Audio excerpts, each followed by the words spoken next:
Hello friends, good morning, नमस्कार। मैं Neel Ketu Kumar Edu Power N में आप सभी का स्वागत करता हूं। हम लोग पिछले क्लास में भूकंप से संबंधित महत्वपूर्ण जानकारियां प्राप्त किए थे और आज उसी से संबंधित आगे की मुख्य जानकारियां हम लोग प्राप्त करेंगे। तो हम लोग जो पिछले क्लास में पढ़े थे कि भूकंप जो उसका मुख्य कारण जो है प्राथमिक तरंग, द्वितीयक तरंग और सतही तरंग जो पृथ्वी पर भूकंप लाने में सक्षम होती है और इसी के कारण से भूकंप आती है। तो चलिए हम लोग विषयवार चर्चा करते हैं कि भूकंप किस तरह से कैसे आती है। जो पढ़े थे उससे नेक्स्ट आगे की चर्चा करते हैं।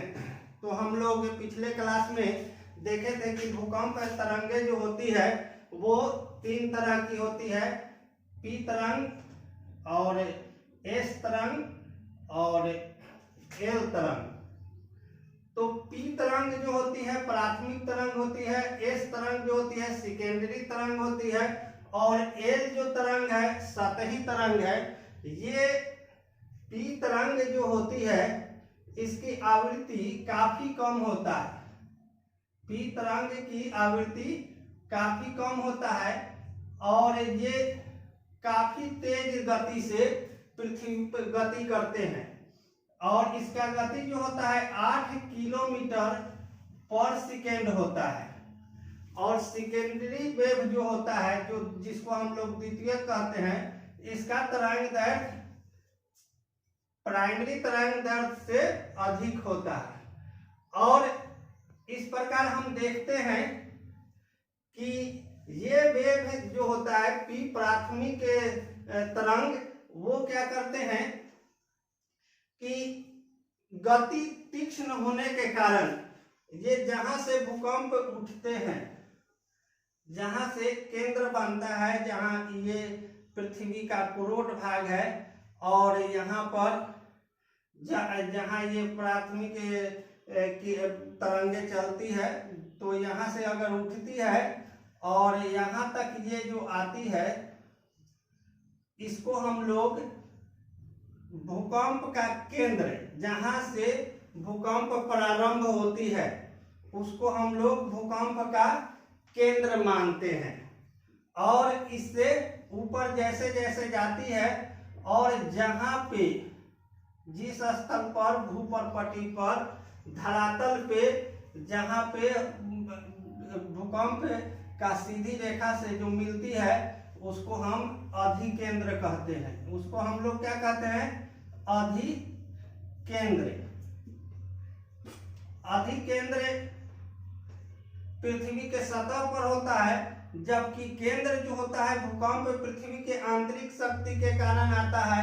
तो उसका केंद्र पृथ्वी के धरातल के अन्य भागों में, जैसे यहाँ केंद्र हुआ, यहाँ से उठकर ये ऊपर की ओर आती है। तो पी तरंगे जो होती है, पी अगर यहाँ से चलती है तो काफी तेजी में, क्योंकि 8 किलोमीटर पर सेकेंड इसका वेव तरंग होता है और ये काफी तेजी से क्या करती है कि ऊपर की ओर आती है। तो इस प्रकार हम देखते हैं कि ये तरंगे ऊपर सीधा निकल जाती है, उतना क्षति नहीं पहुंचा पाती है। एक बार तेजी से जाती है और सीधा वो निकल जाती है। लेकिन एस तरंगे जो होती है क्या करती है, इसका आयाम जो होता है बड़ा होता है और ये थोड़ा सा इससे गति में कम होता है। ये लगभग 4 किलोमीटर पर सेकेंड, इसकी गति जो होता है 4 किलोमीटर पर सेकेंड होता है। जबकि जो सतही वेव होते हैं उसका जो तरंग दैर्ध्य काफी अधिक होता है और ये धीरे धीरे, इसकी गति काफी कम होती है और 1.5 किलोमीटर पर सेकेंड ये वेव चलती है। तो इसी से ये अनुमान लगता है कि जैसे यहाँ से जो वेव चली काफी तेज से और ये चलकर निकल गई, जबकि सेकेंडरी जो है क्या होता है, ये भी चलती है साथ में, लेकिन ये द्रव माध्यम को नहीं पार कर पाती है और ये इसका वेव जो होता है कमजोर पड़ जाता है और इस कारण से ये भी भूकंप उतना प्रभावित नहीं करता है। लेकिन जो तीसरा वेव होता है जिसका लेंथ काफी बड़ा बड़ा होता है गति कम होने के कारण, और यह धीरे से पूरे पृथ्वी को हिलाती है, कपा देती है, थरथरा देती है, और यह क्या करती है कि काफी क्षति पहुंचाती है भूपरपटी पर जो लोग रहते हैं, जो जीव जंतु है, वो सब के सब जितने भी यहाँ पर प्राणी जगत है वो सबको क्षति पहुंचाती है। इस प्रकार हम देखते हैं कि एल तरंगे की गति काफी कम होता है, लेकिन यह सबसे ज्यादा भूपरपटी को, ये जो भूपरपटी है इसको सबसे ज्यादा प्रभावित करने का काम एल तरंग करती है, जिसका खोज HD लव ने किया था, ने किया था। इस प्रकार क्या होता है कि ये तीनों तरंग भूकंप के लिए जिम्मेवार होते हैं। अब है पी तरंग जो होती है केंद्र की ओर नीचे चलती है, और जब ये ठोस में जाती है नीचे की ओर तो क्या होता है, नीचे भी आती है ये तरंगे, भूकंप यहाँ खत्म नहीं हो जाती है, नीचे की ओर भी आती है, और यहाँ क्या होता है इस माध्यम से उसको क्रॉस करने पर इसकी क्षमता जो गति होती है काफी कम हो जाता है, इसलिए यह आगे प्रभावित नहीं कर पाता है। अब हम लोग देखते हैं क्रम से कि सभी भूकंपीय तरंगों का वेग जो है, इन तरंगों का वेग जो है माध्यम पर निर्भर करता है। जो जिस पदार्थ का घनत्व अधिक है वहां इनका तरंग दैर्घ्य का वेग जो होगा, वेवलेंथ, वो काफी अधिक हो जाएगा, वेग काफी तेज हो जाएगा। जबकि कम घनत्व वाले जो पदार्थ होंगे, कम घनत्व वाले वो क्या होंगे, वहां उनकी गति वेग क्या हो जाएगा, कम हो जाएगा। इसी कारण से देखा गया है कि जिस क्षेत्र में जैसा माध्यम है उस तरह के भूकंप की तीव्रता ज्ञात की जाती है। अब आगे हम देखते हैं कि केवल प्राथमिक तरंगे ही पृथ्वी के केंद्र भाग से गुजर सकती है। दूसरा पूछा जाता है प्रश्न प्रतियोगी परीक्षा में, कौन सी भूकंप के तरंग होते हैं जो केंद्रीय भाग से गुजर सकते हैं, यहाँ से गुजर सकते हैं। तो सिर्फ प्राथमिक तरंगे जो होती है वो केंद्रीय भाग से गुजर सकता है, न सेकेंडरी यानी कि द्वितीयक तरंग भी नहीं पार कर सकती है और न एल तरंगे।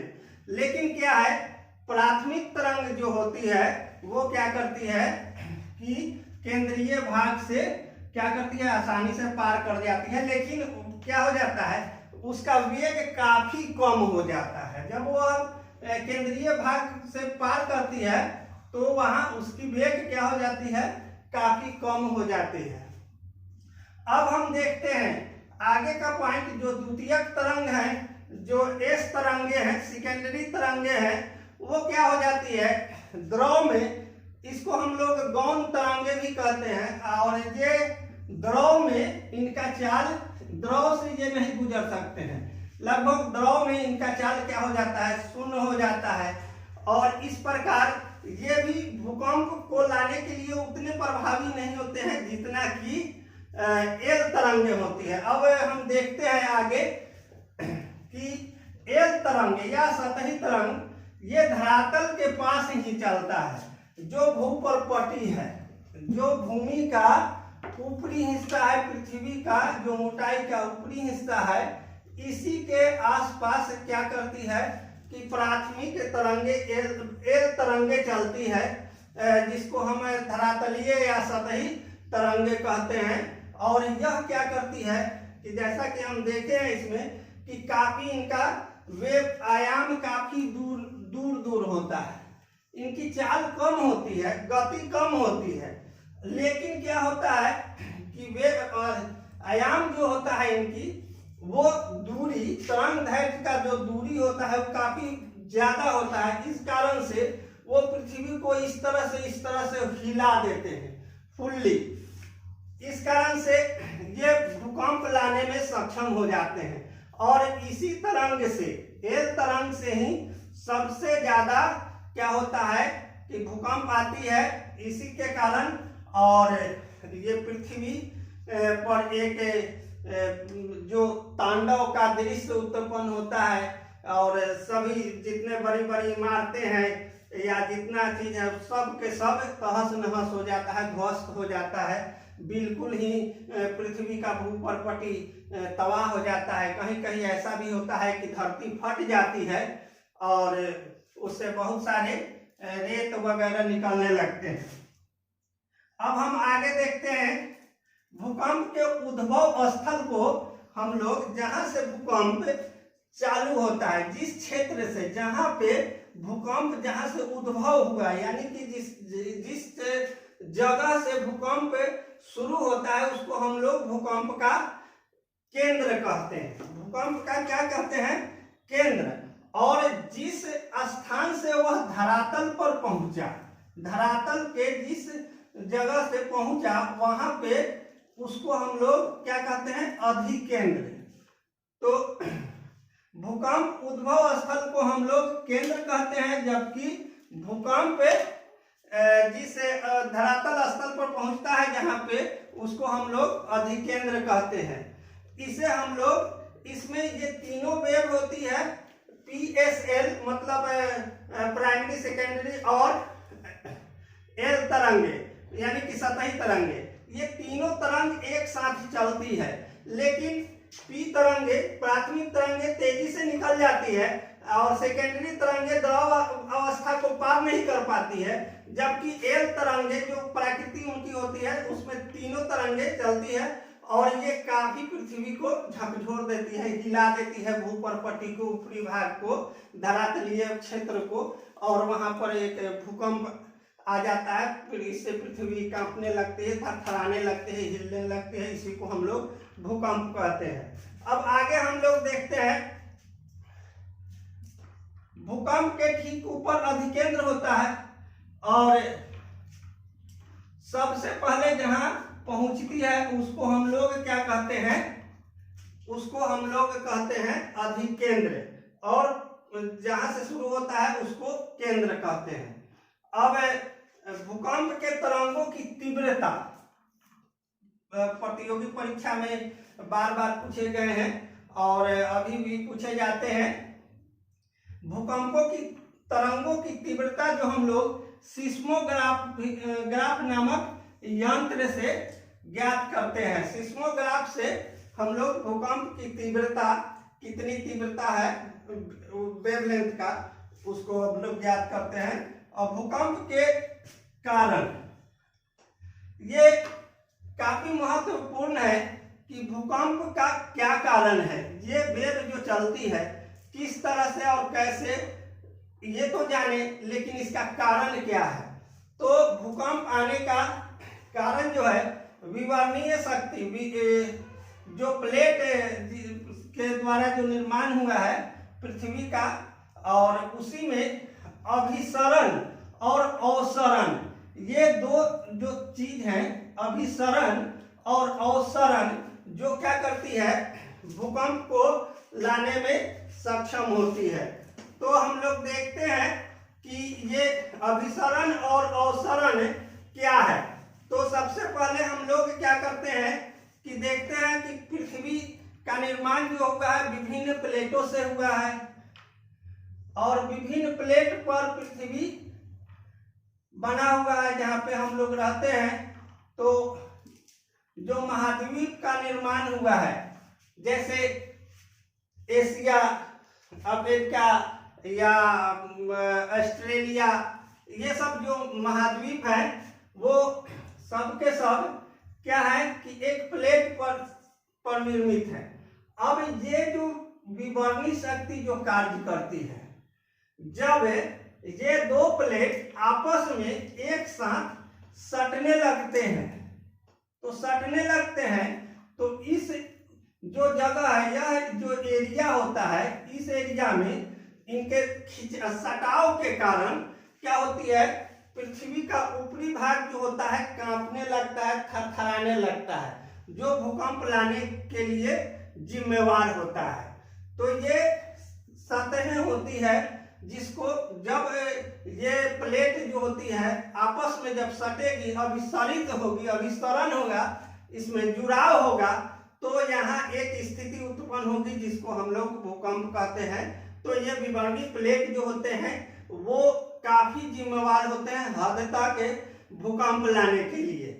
और दूसरा जो कंडीशन बनता है इसी प्लेट में क्या होता है कि कभी कभी देखा जाता है कि खिंचाव, ये दोनों अवसरण, अभिसरण मतलब एक जगह जुड़ना, अवसरण, अवसरण का मतलब हुआ कि ये प्लेट आपस में अलग होंगे, दोनों में खिंचाव होगा, और इस खिंचाव के कारण भी क्या होगी, यहाँ के कुछ क्षेत्र जो होंगे वो आपस में प्रभावित होंगे, और यहाँ पे इस कारण से भी भूकंप लाती है, भूकंप होता है। ये भी भूकंप के लिए जिम्मेवार है। लेकिन ये शक्तियां, अवसरण शक्तियां जो है ज्यादातर देखा गया है कि भूकंप तो आती ही है, लेकिन ज्वालामुखी के लिए यह ज्यादा जिम्मेदार है। अवसरण जो शक्तियां हैं जो विवर्णी प्लेट में जो अलगाव होती है, यह क्या करती है कि ज्वालामुखी के लिए ज्यादा जिम्मेदार है, क्योंकि यहाँ एक गैप बन जाता है, और उस गैप में पृथ्वी के अंदर जो विभिन्न सारे लावा है, ये लावा इसी के माध्यम से निकलने लगते हैं। तो यहाँ से क्या होता है, ये ज्यादातर क्या होते हैं कि ज्वालामुखी के लिए जिम्मेवार होते हैं, जो अवसरण शक्ति होती है, और अभिसरण शक्ति जो होती है ज्यादातर भूकंप के लिए जिम्मेवार होती है। लेकिन ये ज्वालामुखी के लिए है, लेकिन कभी कभी ये इसके कारण से भूकंप भी आ जाती है। तो ये दो शक्तियां हैं जो जिम्मेवार है। तीसरी शक्ति है कि बलित पर्वत, जो बलित पर्वत के कारण भी क्या होता है कि कभी कभी भूकंप आती है। उसके निर्माण के समय में क्या होता है, कभी कभी बलन पड़ती है, और उस बलन के कारण क्या होती है, पृथ्वी के कुछ हिस्सों में खिंचाव, धक्का या खिंचाव होता है, जिसके कारण से पृथ्वी का भूपर्पटी क्या होता है, कांपने, थरथराने लगता है। तो भूकंप का एक वो कारण भी है, जिस समय बलित पर्वत का निर्माण होते रहता है उस समय उस प्लेट में कुछ खिंचाव होती है, कुछ बदलाव होती है, जिसके कारण से पृथ्वी का भूपर्पटी जो होता है कांपने, थरथराने लगता है। तो वैसी स्थिति, भूकंप के जैसा स्थिति उत्पन्न हो जाता है, उसको भी हम लोग भूकंप लाने के लिए एक जिम्मेवार कारण मानते हैं। तो भूकंप के दो कारण हो गए, एक अभिसरण शक्ति, दूसरा अवसरण शक्ति, और तीसरा बलित शक्ति है। इसके कारण पृथ्वी पर भूकंप आती है। अब हम लोग देखते हैं कि जो आवृत्ति है, जैसे कि हम लोग यहाँ देखे, आवृत्ति जो पी वेवलेंथ की आवृत्ति होती है उसकी संख्या काफी कम होता है। पी वेवलेंथ की आवृत्ति होती है उसकी संख्या काफी ज्यादा होता है, और इसमें देखेंगे कि जो पी वेवलेंथ होते हैं काफी, उसकी दूरी काफी कम होती है, और ये काफी तेज गति से निकलते हैं, जबकि एस वेवलेंथ क्या थोड़ा सा इनसे ज्यादा हो जाता है, क्योंकि गति कमती है लेकिन थोड़ा सा ज्यादा हो जाता है, जबकि एल का जो है इससे भी ज्यादा होता है वेवलेंथ। इसी कारण से ये पृथ्वी को ज्यादा हिलाने में सक्षम हो जाती है। और आज हम जो भूकंप से संबंधित महत्वपूर्ण जानकारियां दिए, ये आपको अच्छा लगा होगा। और नेक्स्ट वीडियो में हम लोग ज्वालामुखी से संबंधित महत्वपूर्ण जानकारियां प्राप्त करेंगे। थैंक यू, धन्यवाद।